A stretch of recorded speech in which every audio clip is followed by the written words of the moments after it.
ঘনবর্ষায় অনেক বৃষ্টিপাতের কারণে কৃষকরা যে ক্ষতিগ্রস্ত হয়েছে আপনাদেরকে একটু আমি দেখানোর চেষ্টা করছি। নতুন করে চারা গজাইছে এই ইদানিংয়ের এই বুড়ো ধান, এই যে দেখেন, এই যে এরপর দেখেন ধানের যে কী একটা অবস্থা, দুরবস্থা। এই ধানে চারা গজাইছে, পচে গেছে, অবস্থা খুবই খারাপ। ওই যে খেরগুলার যে অবস্থা দেখেন, খেরগুলা হচ্ছে আপনার পচে গেছে, গরু খাবে কি।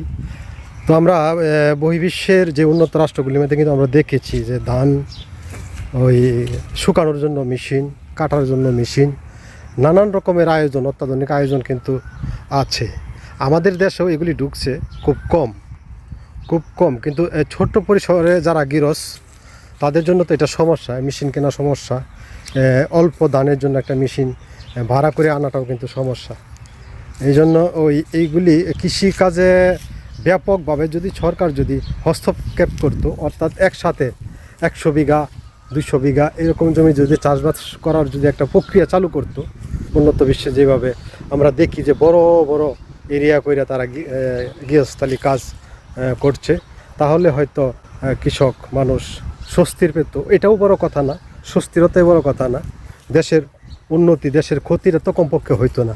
সবাইকে অসংখ্য ধন্যবাদ। আল্লাহ হাফেজ।